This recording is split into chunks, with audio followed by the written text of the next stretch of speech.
जय हिंद दोस्तों। अंतर्राष्ट्रीय राजनीति और जियो पॉलिटिक्स में की इस वीडियो में आप सभी का स्वागत है। हम आज भूगोल और कूटनीति के एक ऐसे अध्याय को खोलने जा रहे हैं जो भविष्य में दुनिया के व्यापारिक रास्तों को हमेशा के लिए बदलने वाला है। जो ये नाम आप स्क्रीन पर देख रहे हैं, आर्कटिक सिल्क रूट, ये कि सिर्फ नाम नहीं है, ये एक से केवल रास्ता नहीं है, ये एक ऐसा खजाना मिला हुआ है जिस पर दुनिया की नज़रें हैं। दुनिया उस खजाने को लूटना चाहती है, छीनना चाहती है, पूरी दुनिया की इस पर नज़र है। और यही हमारा आज का विषय है। हमारा विषय का नाम जो है आर्कटिक सिल्क रोड। ये जो लिखा हुआ है आर्कटिक सिल्क रूट, लिखा है नई राह, नया भविष्य, नई शक्ति, संतुलन। तो इसके बारे में हम समझेंगे कि मलक्का डिलेमा क्या है और ये जो बर्फ ध्रुवों की पिघल रही है इससे क्या नुकसान है और इससे दुनिया को क्या मिलने वाला है, क्या फ़ायदे हैं, किस देश को कितना फ़ायदा होगा, इसमें भारत का क्या फ़ायदा है, इस पर क्या नई रणनीतियां बन रही हैं, पूरी दुनिया में क्या बदल रहा है, क्या नए नए रास्ते बन रहे हैं, अगर बर्फ पिघलेगी तो उससे भूगोल का क्या होगा, उससे भविष्य का क्या होगा। तो ये हम सब कुछ समझने वाले हैं। तो चलिए हम शुरू करते हैं इस कार्यक्रम को आज का, और इसको एक एक करके विस्तार से सब कुछ समझने वाले हैं। सब कुछ एक एक करके समझेंगे। तो आइए शुरू करते हैं। ये देखिए, इस पूरे खेल को समझने के लिए सबसे पहले वर्तमान की दो समस्याओं को समझना होगा। पहला ये कि दुनिया का लगभग 80% व्यापार समुद्री रास्तों से होता है। ये आपको जानते हैं, ये पूरी दुनिया है, पूरी दुनिया, इसमें अमेरिका नहीं दिख रहा है। लेकिन यहाँ देखिए, अगर यहाँ से हमें कुछ सामान भारत में भिजवाना है, भारत यहाँ पर है, तो यहाँ से हम धरती से अगर जाते हैं तो यहाँ से होते हुए, चलिए मैं इसको थोड़ा सा मोटा कर लेता हूँ। अगर हमें यहाँ अफ्रीका से कोई सामान लेकर जाना है और हम सोचें कि हम रास्ते से होकर जाएं, मेन रोड से जाएं, लैंड से जाएं, तो यहाँ से हमें होकर ऐसे जाना पड़ेगा भारत के लिए। लेकिन अगर ऐसे ही हम समुद्री रास्ते चले जाएं तो यहाँ से हम सीधे भारत पहुँच सकते हैं। तो दुनिया का आज के समय में 80% से ज़्यादा व्यापार समुद्री मार्गों से ही होता है। ये आप सभी को जानकारी होगी कि जो भी बड़ा बड़ा सामान है दुनिया में कहीं से भी आ रहा हो, वो सभी जहाज़ों के माध्यम से ही आता हो, चाहे वो तेल हो, चाहे अनाज हो, और चाहे इलेक्ट्रॉनिक का सामान हो, चाहे और भी कुछ हो, सब कुछ लगभग जहाज़ों से ही आता है। अब हम इसको समझते हैं। इस पे देखिए, व्यापार, इस जो समुद्री व्यापार होता है, इसकी दो महत्वपूर्ण लाइफ लाइन समझते हैं। इसकी दो महत्वपूर्ण लाइफ लाइन समझते हैं। क्या है? सबसे पहला देखते, एक है सुएज नहर और दूसरी है मलक्का जल डमरू मध्य। देखिए, सुएज नहर क्या है? ये आप देख रहे हैं यहाँ पे, ये जो दिख रहा है ये लाल सागर है। इसको लाल सागर है तो इसको लाल से करते हैं। ये समझिए, ये जो पूरा एरिया है ये लाल सागर है और यहाँ से एक पतली सी नहर गई हुई है, तो जो यहाँ पूरे यूरोप को जोड़ती है। ये पूरे लाल सागर को जो यूरोप से जोड़ती है, ये सुएज नहर है। एशिया को यूरोप से जोड़ने वाली नहर क्या है? सुएज नहर। यहाँ पे लाल सागर है। और दूसरा है मलक्का जलडमरू मध्य। यहाँ पे ये मलक्का जलडमरू मध्य है जो हिंद महासागर को प्रशांत महासागर से जोड़ता है। ये हमारा हिंद महासागर है और ये इधर का एरिया ये प्रशांत महासागर है।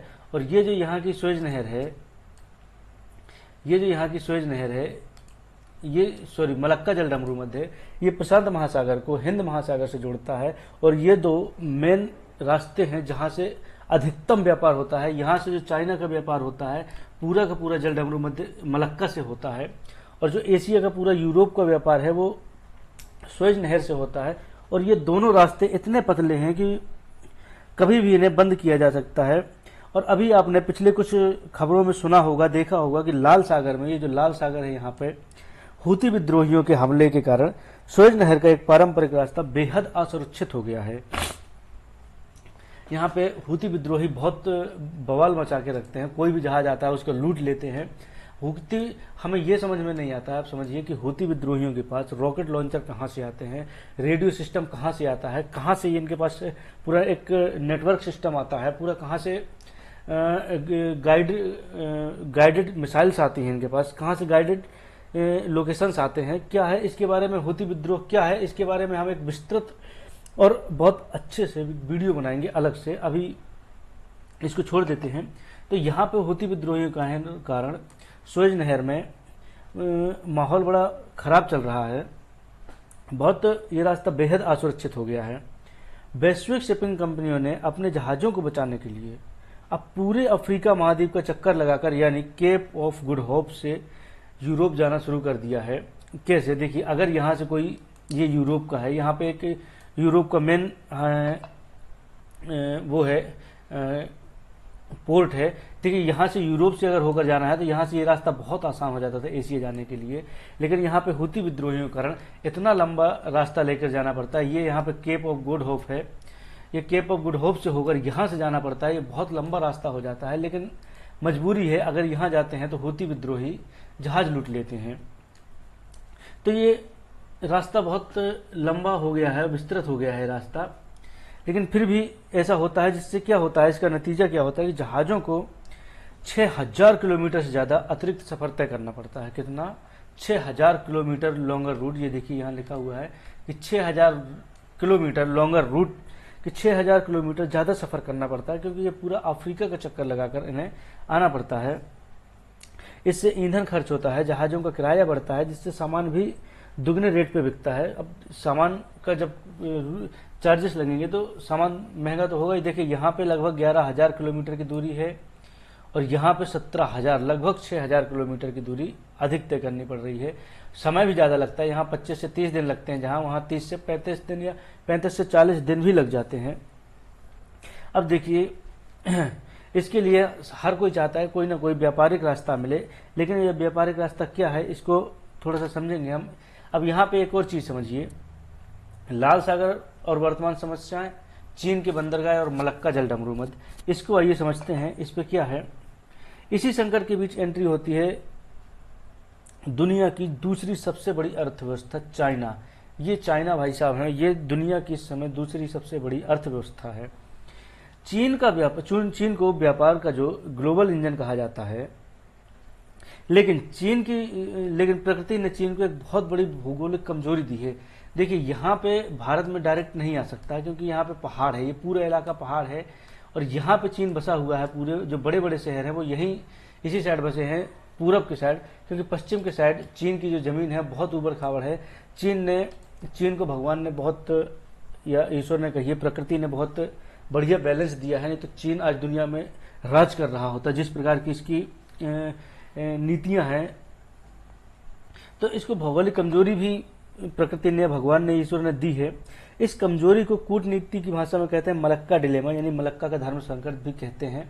ये देखिए, चीन का डायरेक्ट व्यापार नहीं हो सकता, ये तो यहाँ से होकर जाएगा, तो किसी न किसी देश से होकर जाना पड़ेगा, और चीन को कोई भी देश अपने अंदर से इस प्रकार नहीं जाने देगा। तो बड़ा व्यापार जो है वो समुद्र से ही होता है, तो इसके लिए सुरक्षित रास्ता कोई नहीं है। इसके लिए सुरक्षित रास्ता सिर्फ एक है, वो है मलक्का जल डमरू मध्य। आइए समझते हैं मलक्का जल डमरू मध्य को कहाँ पे है। देखिए, ये हमारा प्यारा भारत है। थोड़ा सा आप ध्यान दीजिएगा, यहाँ पे शायद पेन ना मिल पाए, मिल जाएगा तो हाँ, चलिए मिल गया। ये हमारा प्यारा भारत है, और ये है चाइना। ये चाइना है, ये मंगोलिया है। ये क्या है, चलिए यहाँ पे देखिए, कुछ ना कुछ गड़बड़ हो रहा है क्या भाई, कुछ गड़बड़ हो रहा है क्या बाबा, कुछ तो, हाँ ये है। अब देखिए, ये है चीन। चीन का पूरा जो एरिया बसा हुआ है वो इस एरिया में बसा हुआ, पूरे बड़े बड़े शहर। यहाँ चीन का सबसे बड़ा पोर्ट भी है। तो चीन को जब होकर जाना होता है तो कहाँ से जाना होता है, इसको समझिए। देखिए, चीन का पूरा व्यापार होता है यहाँ से। यहाँ पे है मलक्का जल डमरू मध्य, यहाँ से होकर चीन के पूरा व्यापार यहाँ से होता है। लेकिन हालांकि चीन ने एक व्यापारिक ऑप्शन ढूंढ लिया है। गले में थोड़ा खराश है तो दिक्कत नहीं है। चलिए, तो यहाँ से चीन का पूरा व्यापार होता है। तो चीन को एक बड़ी कमजोरी क्या है, मलक्का जल डमरू मध्य, जो ये वाला एरिया है। तो चीन अपनी ऊर्जा जरूरतों का लगभग 80% कच्चा तेल, इस नक्शे को ध्यान से देखिए आप लोग, ये चीन के जहाज चले आ रहे हैं सारे। तो चीन जो अपने ऊर्जा का जरूरतों का लगभग 80% कच्चा तेल मिडिल ईस्ट और अफ्रीका से आयात करता है। कहाँ से आयात करता है? मिडिल ईस्ट और अफ्रीका से। चाइना की स्थिति यहाँ पे है, मिडिल ईस्ट ये यहाँ पे है और अफ्रीका यहाँ से है। मतलब जहाँ से भी चाइना को होकर जाना है तो यहाँ से मलक्का जल संधि से होकर जाना है, या फिर ये लंबा वाला रास्ता भी अपना सकता है। तो जाना उसको यहीं से है। तो यहाँ पे चीन की सबसे बड़ी कमजोरी है, यहाँ पे अमेरिका की भी आर्मी है, यहाँ पे भारत की भी आर्मी रहती है, तो कभी भी चीन का रास्ता रोका जा सकता है। और ये रास्ता इतना सकरा है जो इंडोनेशिया के पास से जाता है, सिंगापुर और इंडोनेशिया के बीच से होकर गुजरता है। अब देखिए ट्विस्ट समझिए, चीन की सैन्य रणनीतिकारों को हमेशा ये डर सताता है कि भविष्य में ताइवान, ये दक्षिण चीन सागर को लेकर, ताइवान कहाँ है, ये यहाँ पे छोटा सा है ताइवान, ताइवान ये दक्षिण चीन सागर को लेकर चीन का अमेरिका या भारत से युद्ध होता है तो अमेरिकी नौसेना और भारतीय नौसेना मिलकर मलक्का के इस गहरे संकट को ब्लॉक कर देंगे। ये जो गहरा संकट दिख रहा है इसको क्या कर देंगे, ब्लॉक कर देंगे। अगर मलक्का ब्लॉक हुआ तो चीन की लाइफलाइन बिल्कुल टोटली कट जाएगी, क्योंकि चीन का सब कुछ यहीं से व्यापार, पूरा व्यापार यहीं चलता है। चीन ये दिमाग लगाता है कि हमें ये रास्ता बंद हो जाए तो हमारा सब कुछ ब्लॉक हो जाएगा। अगर समझिए मलक्का ब्लॉक हुआ तो चीन की पूरी इकोनॉमी तहस नहस हो जाएगी, जिंदगी खत्म हो जाएगी चीन की। उसकी फैक्ट्री को तेल ही मिलना बंद हो जाएगा और चीन युद्ध लड़े बिना ही घुटनों पे आ जाएगा। इसलिए चीन ज्यादा लड़ाई में फंसता नहीं है। और इसी का तोड़ जो है चाइना ने क्या ढूंढा है, वही है आर्कटिक सिल्क रूट। अब आपको बात समझ में आ रही होगी धीरे धीरे कि आर्कटिक सिल्क रूट जो हम पढ़ा रहे हैं वो क्यों जरूरी है। वो चीन के लिए बेहद जरूरी है, क्योंकि अगर चीन यहाँ पे कभी फंस गया तो उसको एक कोई ना कोई जगह चाहिए जहां से वो अपना व्यापार जारी रखे। इसके लिए इसको चाहिए आर्कटिक सिल्क रूट। ये देखिए रेड सी है, यहाँ पे इजिप्ट है, यहाँ पे सूडान है, यहाँ पे सऊदी अरेबिया है, यमन है, यहाँ पे हुती विद्रोही जो हैं, यहाँ पे यह है स्वेज नहर है। तो यहाँ हुती विद्रोहियों का जो आतंक है वो फैला हुआ रहता है, बहुत करते हैं। इनके पास देखिए कहाँ से ये सामान आते हैं, इसके लिए हम बनाएंगे विस्तृत वीडियो अलग से। अब यहाँ पे समझिए कि आखिर ये क्या है और रूस चीन के लिए लॉटरी कैसे मिल गई, क्या है रूस चीन का इसमें खेल। ये देखिए लगभग 1980 की है, हालांकि ये वास्तविक तस्वीर मत समझिएगा, ये इंटरनेट पर ढूंढी हुई तस्वीर है ये, लेकिन फिर भी स्थिति को समझिए। 1980 की ये फोटो है, ये ग्रीनलैंड है, ये अलास्का है यूएसए का, ये रूस है, ये दक्षिणी ध्रुव की है, नॉर्थ पोल। देखिए कितनी भयंकर बर्फ है। और यही नॉर्थ पोल 2020 में देखिए क्या स्थिति हो गई है। अलास्का है ये नॉर्थ पोल है, ये भी नॉर्थ पोल है। यहाँ कितना बर्फ है, यहाँ कितना बर्फ है, ये बर्फ लगभग पिघल चुकी है। देखिए यहाँ पे समुद्र के ऊपर एक बर्फ की जो मोटी चादर थी वो पूरी तरीके से पिघल गई है और इसका मुख्य कारण है जलवायु परिवर्तन, साथ ही ग्लोबल वार्मिंग। कुछ दशकों से देखें अगर तो यहाँ पे रिकॉर्ड बर्फ पिघल रही है, रिकॉर्ड रफ्तार से बर्फ पिघल रही है, जिससे पर्यावरण संतुलन तो बिगड़ ही रहा है। लेकिन इसी संकट के बीच में कहते हैं ना, जब हम समस्या में समाधान ढूंढ लें तो यही रूस और चीन ने किया है। यहाँ पर रूस और चीन को बहुत बड़ी लॉटरी मिल गई है। बर्फ पिघलने से ये वाला रास्ता साफ हो गया है। देखिए ये रास्ता साफ हो गया है, जहाँ हमेशा बर्फ जमी रहती थी और बड़ी बड़ी मोटी मोटी चादरें रहती थी कि 500-500 मीटर, 1-1 किलोमीटर ऊंची चादर रहती थी, उसको काटना भी मुश्किल होता था। वो बर्फ पिघल गई है। तो चीन और रूस के लिए एक बहुत अच्छी गुड न्यूज है, या उनके लिए एक, उनकी दोनों हाथ में लड्डू हैं, ये समझ लीजिए। इनके लिए एक बहुत अच्छी लॉटरी लग गई है समझ लीजिए। और एक समुद्री रास्ता खुल चुका है। क्या है समुद्री रास्ता? उसी को कहते हैं सिल्क रूट। ये देखिए जब यहाँ की बर्फ पिघल चुकी है, यहाँ की बर्फ पिघल गई है, ये बर्फ पिघल गई है, तो ये एक नया रास्ता मिल गया है चीन को, और इसी का नाम दिया है क्या, और देखिए चीन का एक प्रोजेक्ट चल रहा है belt and road initiative BRI, और इसी का हिस्सा मान लिया है पोलर सिल्क रोड को या आर्कटिक सिल्क रूट को। क्या है, और इसमें देखिए यहाँ पे क्या होने वाला है कि रूस जो है यहाँ पे अपनी अपनी फैक्ट्रियां लगा रहा है। रूस के पास एक परमाणु से चलने वाला एक इतना बड़ा जहाज है। ये देखिए, ये इसको बड़ा करिए, ये इतना छोटा दिख रहा है लेकिन ये बहुत बड़ा है। ये मोटी से मोटी बर्फ की चादर को फाड़ देता है और ये जहाज़ों को, इसके पीछे जहाज लग जाता है और ये इसको रास्ता देता जाता है। बर्फ की पूरी सिल्लियाँ जो है, बर्फ की चट्टानों को ये हटाता हुआ चला जाता है और ये पूरा जहाज़ों को रास्ता देता जाता है। जो छोटी मोटी बर्फ है उसको ये हटा देता है। ये परमाणु से चलता है तो इसमें तेल खत्म होने का कभी कोई समस्या है ही नहीं। अब आइए हम समझते हैं थोड़ा सा गणित कि समय और दूरी इसमें कैसे बचेगी। आइए इसको समझते हैं। अगली स्लाइड में देखते हैं। ये देखिए, ये यहाँ पे समझिए कि ये संघई है चीन की। क्या है ये चीन का? संघई है, चीन का बंदरगाह, ये शहर भी है संघई।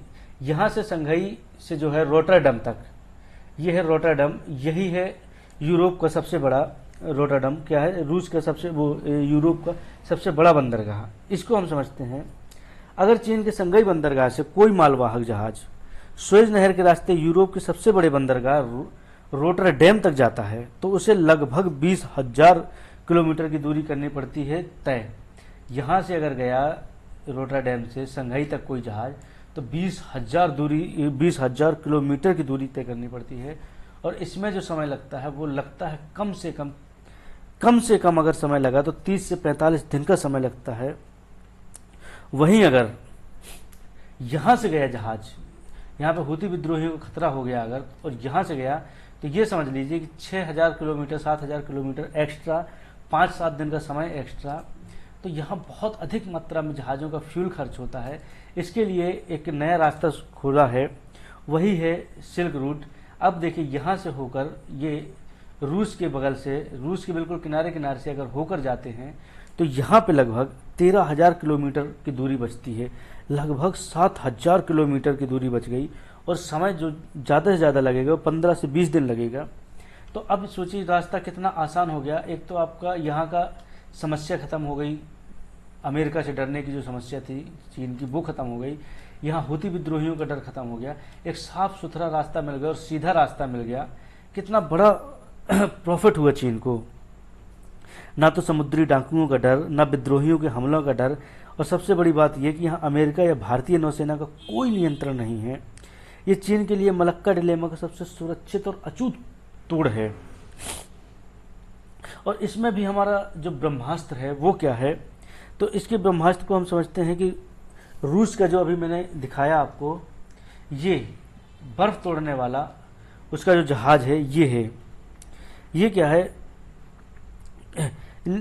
अभी एक बहुत बड़ी चुनौती है। देखिए कि गर्मी के महीनों में यहाँ बर्फ पिघल जाती है, लेकिन पानी में अभी भी बर्फ की बड़ी बड़ी चट्टानें तैरती थी कि बर्फ जितना ऊपर बर्फ दिखता है उससे कई गुना नीचे रहता है।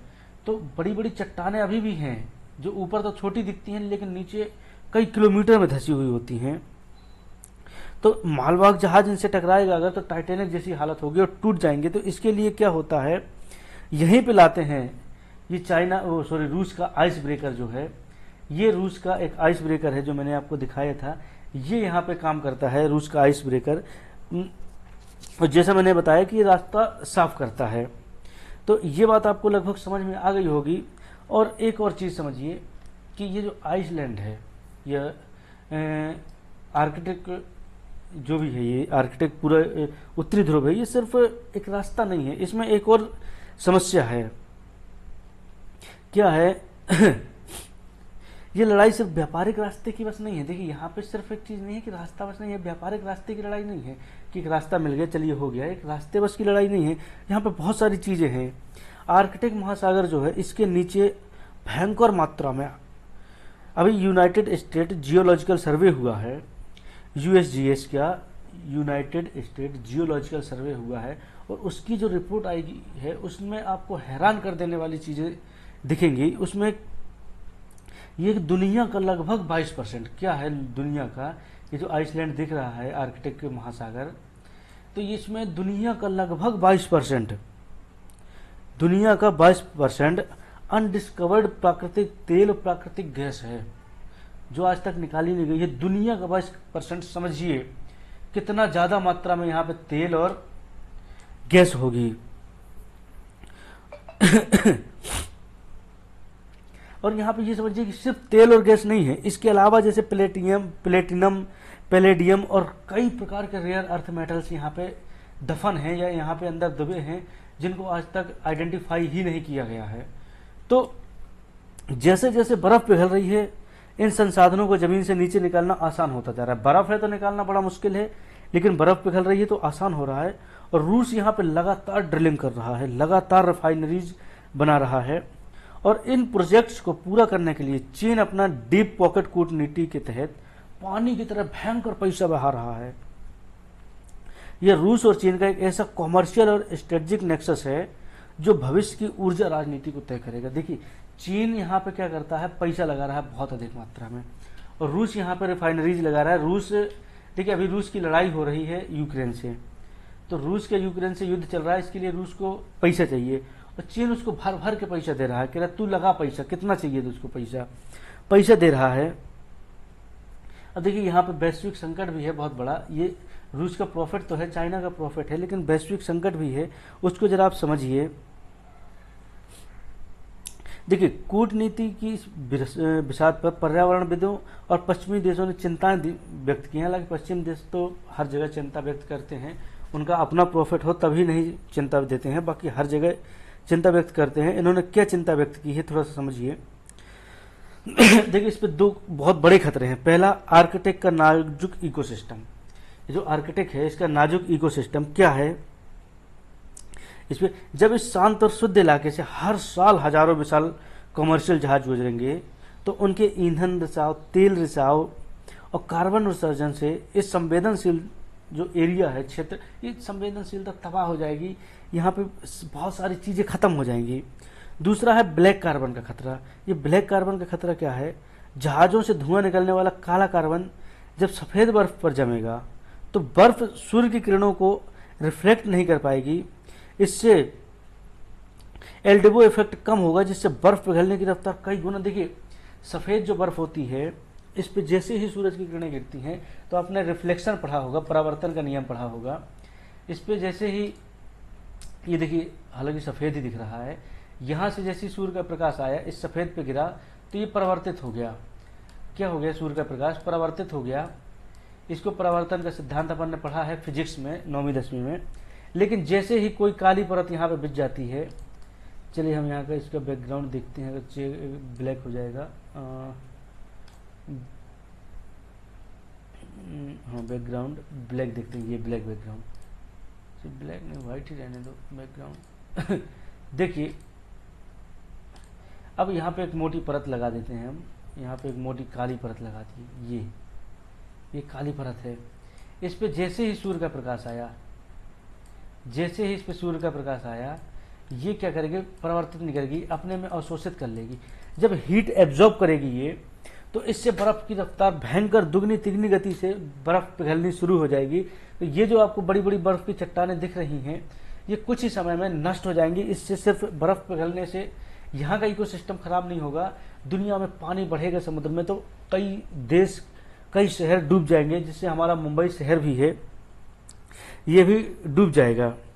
और यही कारण है कि अमेरिका, कनाडा और इसके डिनोवियन जो देश हैं इसके बढ़ते प्रभाव का, इसका कड़ा विरोध भी कर रहे हैं। इसे अंतर्राष्ट्रीय सुरक्षा के लिए एक बड़ा खतरा माना जा रहा है। अब इसमें हम थोड़ा सा भारत का स्टैंड देखते हैं, भारत के क्या फायदे हैं, क्या नुकसान है, इसमें भारत ने क्या व्यवस्था की हुई है अपनी। इसमें यही सवाल उठता है कि इस खेल में हमारे भारत की क्या स्थिति है, हमारा भारत कहाँ खड़ा है।